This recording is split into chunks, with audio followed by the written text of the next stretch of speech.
Hello and welcome back to another episode of Let's Build an E-commerce Store with a Spring Boot Backend. Episode 16, Password Resetting. So what's today's objectives? So first we want to allow users to request a password reset. We want to allow users to reset their password with the email linked. And then finally we're going to test our new functionality. So this is going back to, we've done our user login, we've done our registration, we've done authentication. Now we want to be able to allow users to reset their passwords without having to phone us up angrily going, I forgot my password and I need a new password. So let's find a way for them to be able to do it themselves, and this is it. When you normally go on a website, you go, oh, forgot my password. Well, this is what we're going to do today. So let's jump into the dev environment and get straight to it. Okay, so here we are back in our development environment where we left off last episode, worrying about a security vulnerability. So when we want to do the way we're going to have our password reset work is that when a user clicks, oh, I forgot my password, they're going to provide us with an email, the email that's associated with their account. If the email exists, we're then going to send the email a link to go and reset their password. And then once we've received that email, we're then going to allow them to use that link to go in and enter a new password, and that new password will be set to their account so that when they log in next, they can use the new password. Nice and simple. So firstly, let's think about our security. Well, web security config, we have our defined list of items that we say these are exceptions where they don't need to be logged in to access. So let's add some new ones. We're going to need two new ones here. So firstly, we want /auth/forgot, and that'll be the first one that they enter, and then the one that they enter from the email will be /auth/reset, like that. There we go. Okay, so we've got forgot and then reset. So let's go down to our JWT service. So how are we going to give them a token? Well, it's going to be similar to the email token, but if you remember, we've got to generate verification JWT for the verification email, and that uses an email claim key. We're going to slightly alter this, so we're going to do a little bit of refactoring. Now in IntelliJ, you can hit Shift and F6 here, and it will allow you to rename variables, but obviously you could just do this by hand if you wanted to. But I'm going to do verification underscore email key, and change that to verification underscore email as the key name. And I'm going to give a new one, public static final string, and this is going to be reset password email key is equal to reset password email. And this is only to kind of keep them separate so that you can't get mixed up with two different JWTs that are essentially exactly the same but used for two different things. It could get a bit confusing. So that's why we've done that. Now we come down here, we can basically just copy this current verification email and verification token, and make a copy and paste it, and we can go generate password reset JWT. We still need the user, and we're going to change this to password reset. Password reset, or is it reset password? Reset password email key. We're putting the email in, and this time expiring seconds. Now remember, this is that expiring seconds is related to how long the user's login token exists, as well as the verification one, which I think is currently set to about 7 days for us, but we can change that using the properties file. But something like a password reset link, you don't want that lasting forever. So what you can do, what you could do is you could come up here, create a new variable, and assign it to a property in the properties file. You can do that if you want. I'm just going to quickly hardcode it just a little bit quicker. So 1000, so this is in milliseconds, so 1000 milliseconds is a second. Times that by 60, that's now a minute that we've got in our hand, and then times that by 30, and we'll give a 30-minute limit for the user to be able to use this token. So that's the important thing you've got to remember, is that for that 30 minutes while this token exists, it can be used unlimited amount of times to reset that password, unless you put something in that stores the, like we did with the verification, unless you put something that stores that JWT and then says, oh, this is used, don't allow it again, it will continue to be usable. So having it has a long period of time is not very wise. So here we go, let's create another method while we're here. So we got string get email, I'll get reset password email. And we need the string token in there. And then we're going to copy this stuff down here, because remember we need the decoded version. And we've got algorithm, issuer, build, verify token, and instead we want reset password key. So, as I just alluded to, there is still a security flaw in this scenario we have here as well. So at the moment, with this, we're just going to use the JWT without storing it as a proof of ownership when they're going to go reset the password. But what that means is that when you go to reset your password, so we send that link with the JWT in it to their email, and when they go to reset the password, they use that JWT and they can reset their password. However, because there's nothing storing it or linking it or anything like that, it means that they can then continue to use that. Now, obviously there's anyone who's got kind of a keen mind for security can think of a vulnerability straight away, is that if someone gets into their email address, or if there's a man on the middle attack where they're listening to the communication between the client and the server, they'll be able to grab that token and actually use it. Now, obviously that's very, very unlikely it would ever actually happen. However, it's still likely and it's still a vulnerability that should be taken seriously as such. I'm not going to address that vulnerability in this episode. I'm going to leave it as a question mark to see if anybody can, while you're between this episode and the episode we addressed it, think about ways you could solve it. Maybe you can solve it yourself and propose it as a comment. But I'm not going to address it just yet. We're going to address it in another episode, and then we'll see what your solution is versus what the one that I'm going to do myself. And your solution may be better.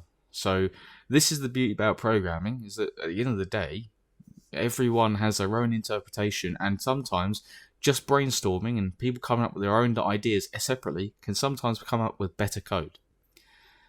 But for now, we're going to do this. So we've got our two methods here on our JWT service.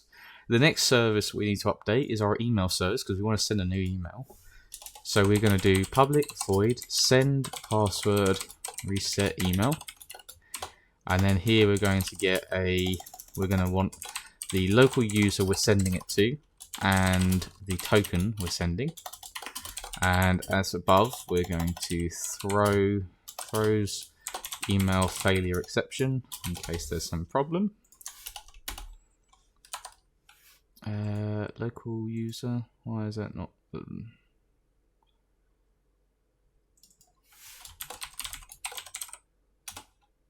Not sure what was going on there. So yeah, simple mail message equals make mail message, and then we're going to set the to be the user dot get email, and then message dot set subject, and I'm going to say your password reset request link. And then message.setText. And we're going to say, what can we put to make it a bit clear? So we've got, you requested a password reset on our website. Please find the link below to be able to reset your password. And obviously then your little link here would actually be on the website, as opposed to being our REST API. However, things are the way they are, and we're not doing the website just yet. So then we've got /auth/reset token equals, and then provide the token. And then we can do our try catch around the Java mail sender, send message and catch mail exception, and then throw new email failure exception.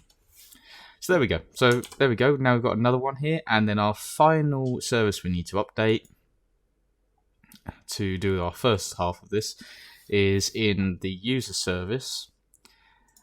We want to go public void, and then we want to do forgot password string email. So then we need to do optional, and then local user, op user equals local user, find by email. And we say if op user is present. Oops. Right, we're going to do some stuff else. We're going to throw new email not found exception. As you can see, that's not a currently existing class, so let's make that. So in here, we're going to go new Java class email not found exception, and that extends exception. The good thing is we have nothing to need to implement for this, so we can just leave it as a blank class like that. So nice and simple, because realistically it's just a flag more than anything. And then if the user does exist, we want to get the user out, so local user equals op user.get, and then we go JWT service dot generate password reset JWT for the user, and that gives us our token. And then finally we have email service dot send send password reset email user token. And we're going to throw that to the method signature as well. Okay, so we've done our service layer work now. So we can come up to our authentication controller, and we can add our new points. So we do post mapping, slash forgot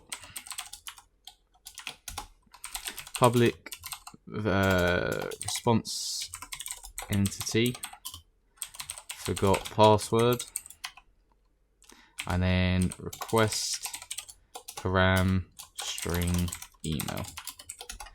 And then here we just simply do user service dot forgot password email. We can do some exception handling with some try catches. So I hate that it drops it down to a new line. There we go. So we go a new except when we found that when the email is not found, then we need to return response entity dot status http status dot bad request, because they've sent us a bad request because it doesn't exist. And if we have email exception, then we're going to return response entity dot status http status dot http status dot internal server error dot build. And then finally, if everything all goes to plan, we're going to return a response entity dot OK dot build. So let's have a think about what we've done. So we've got forgot password. We're going to try and send that email to reset the password. If it does, then we're going to say, okay, that's all good. If there's no email found, we're going to say that's a bad request because they've got no email, they've given us a bad email. And then if the email has failed to send, then we're going to send an internal server error because that is on our behalf and not the client's behalf. So let's test this first little bit here that we've got. So we'll start up our application and come over to Postman. And while that loads in the background, we're going to duplicate our register one here. And we're just going to change this to forgot. And we can remove the body data, come over to params, put in a param of email. And then if we remember what our login is, so if we go to me, for example, I'll just copy this on for test one. So we're going to use our test one account here. So authorization, drop that in there and send. We've got test-1 at tester.com. So let's drop that as our email and hit send. We've got status 200. That's brilliant. So if we look in our SMTP fake server thing, SMTP for dev, we can see There's nothing here. Here we go. So a little refresh button there. Test1 at test.com, your password reset link. And as we can see here, we've got our little password reset token here that we've requested. So that is absolutely fantastic. That's exactly what we wanted. And also we can test here to say, oh, if we put in an email that doesn't exist, bad request. So it's exactly what we want. So let's duplicate this tab.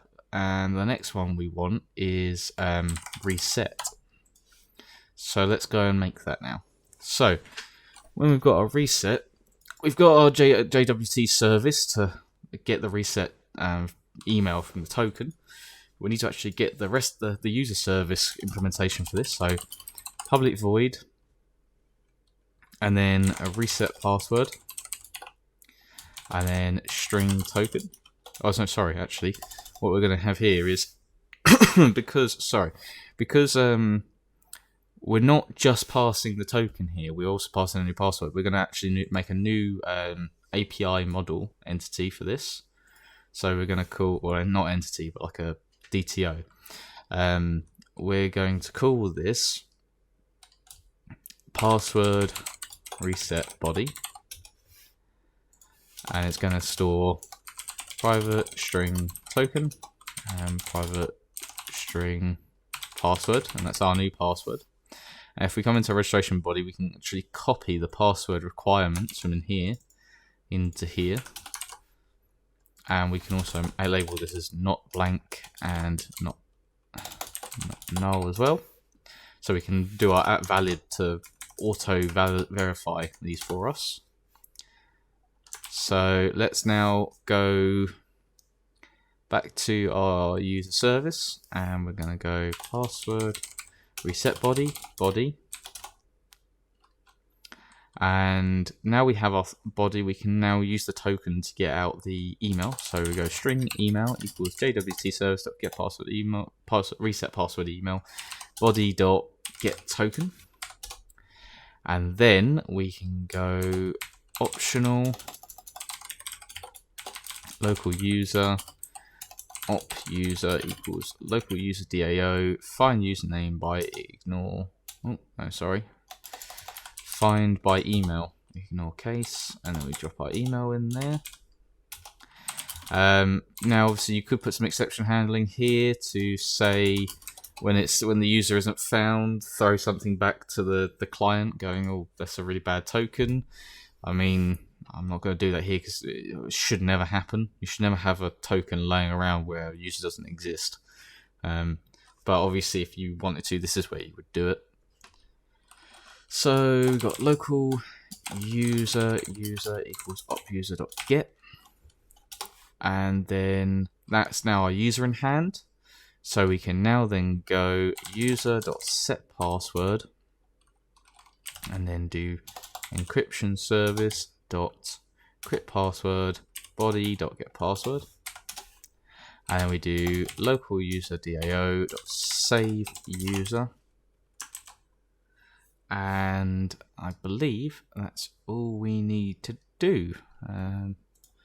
Just double check with my other code from earlier. Yep. So there we go. So that's all we had to do for the user service. Nice and simple bit of implementation there. And then we can come back up to our auth controller and create our reset post mapping. So at post mapping /reset. And we go public response entity reset password at valid at request body password reset body, and then we go user service dot reset password body, and then we can do response entity dot okay dot build. And obviously this response entity is only ever going to get sent if this passes without throwing any exceptions. Obviously that could throw an exception saying the token is bad, or it could say that you've not provided a token. So let's and we also want to return that as well. I've missed that.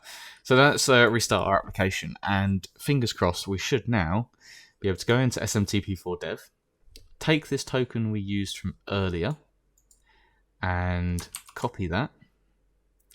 We'll come into here, and we've got auth reset. So we want to go into body, raw, JSON, create up the structure. So we've got token, and that equals our token we've just made. And let's hit send. We see, look, validation failed for argument 0, and that's because password reset body on field password rejected value null, because we haven't provided one. So let's put in a password, and we're just going to put it as test. Send that, and again, the value test was rejected because it doesn't conform to the size requirements. So let's put in a correct password. So at the moment, if we're on this page, you can see on the login, you can see login test1 password 1. You hit send, that works. So now let's come in here and set it to password 2. Hit send. We get status 200, which is all okay. Come back to our login, hit send again, and as you can see, bad request because the password's changed. So we change that to password 2. Hit send again. We're all good. But then this is going back to the vulnerability I was saying earlier. If I set this down to password 1 and send it again, I can still use this token. For the next, I don't know what it is, in the next half an hour from 14:29. So when it hits 14:59, this token will no longer work. But before 14:59, so like 14:35 it is now, I can come in here and just continuously keep resetting this, and it will keep working over and over again. So that's a bit of a vulnerability. It can be, it's not the end of the world, but it is a vulnerability nonetheless. And as you can see here, I come in here, password 2 no longer works, so I can change it back to password 1, and that all works. So there is a vulnerability there, although it's not as a drastic, explosive one as the previous vulnerability we discussed in the last episode. So let's look at some JUnits for this. I'm going to just kind of outline it and then maybe do it off camera, and it will be in the Git repo if we run out of time, because I don't want these episodes getting too long.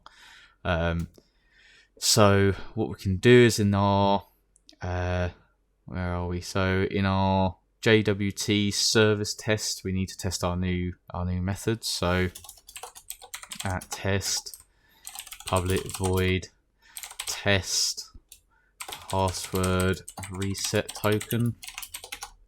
So if I now go in and get the local user equals local user do dot find by username user a dot get, and then I go JWT service dot generate password JWT for user a, and get that token out.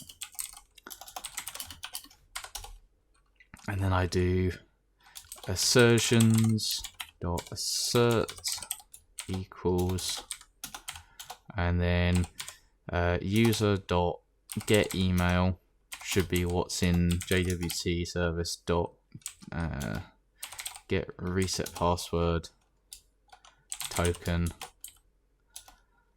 and it should be email should match inside JWT. Okay, and then we can do the same as we did here. So we can rename these tests to be test login JWT instead. And then we can just copy these from before and paste it. And then we're going to just go what was the claim that we used earlier? The reset password email claim.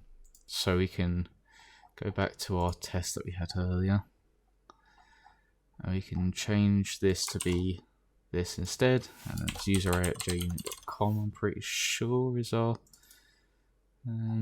email. Where is it? User@junit.com. Yep. So we can test this as well. So .get reset password email, and then test reset password JWT.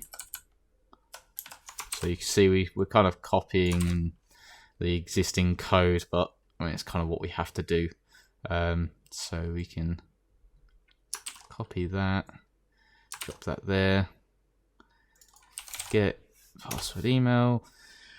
And there we go, that should be it. So if we now just go up and test this whole file, we should all have valid tests. So our JWT service test changes have passed, I would hope. So that's it starting up there.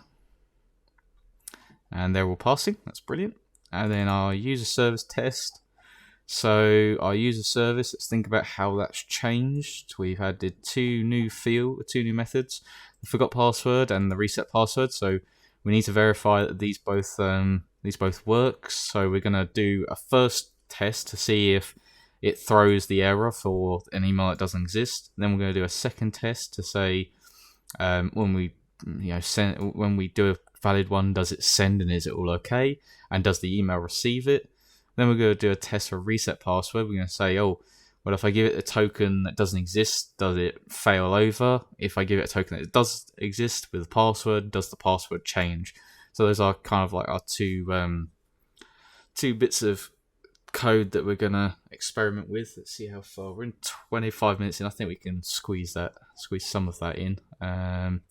So if we go into user test, so at test, at transactional, public void test forgot password. It's funny that I forgot. And then we're going to do, so the first one was if we provided an email that doesn't exist. So if we go assertions dot assert throws email not found exception dot class, and then our lambda expression here we're going to do user service dot forgot password user not exist at junit.com. Then secondly we're going to test if I give it a correct one, does it work? So we do assertions dot assert throws email dot assert not throws, so it does not throw, and then we won't want it to throw anything, so we're going to do user service dot forgot password, and then it's junit. It's user a at junit.com. User a at junit.com. And then finally, what we want to do is we want to test to see if the email has been received. So we can do that by doing something like this in here. So we want to test that the email is user a at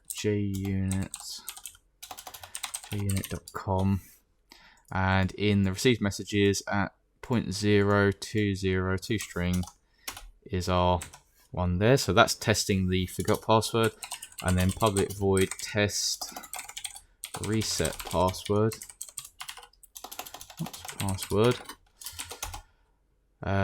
And then what we're going to do is we're going to test what if we give it a bad one. So assertions dot assert throws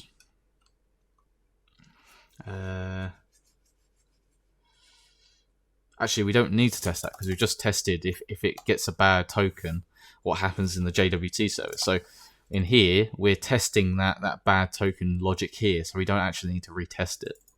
So we can actually just come in here and go, so if we go string token equals JWT, we need to lock in our JWT service. So let's pull that in. So at auto wired private JWT service like that. So we want to do JWT service dot generate password reset JWT for the user, and that user is local user equals local user DAO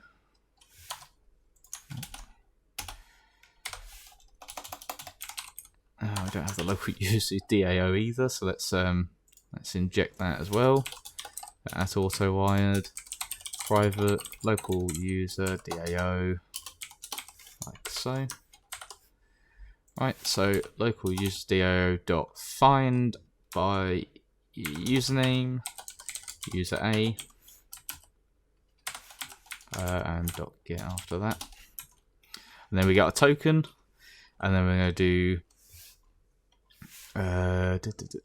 password reset body equals new password reset. Oops, password reset body, and then body dot set token is the token, and then body dot set password 123456, and then we're going to do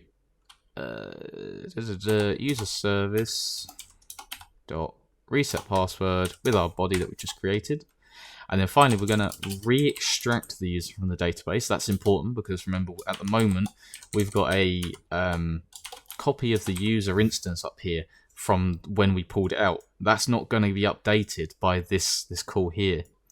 So we've just reset our password, the password on our user, and then we're just going to do assertions.assert equals, and then our expected should be the password we've just set.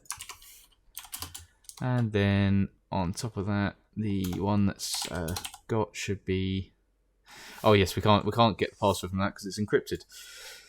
Dear oh dear, I'm forgetting myself today, aren't I? So assertions.assert true is actually what we want to do, and then we need our encryption service. So we're actually going to quickly grab that from up to the top here. So another thing we need to auto wire. So you can see as you begin to build up JUnits, you're going to add more and more into these classes here, and it will start to get more and more tied, which you kind of want to try and maintain not too much close coupling.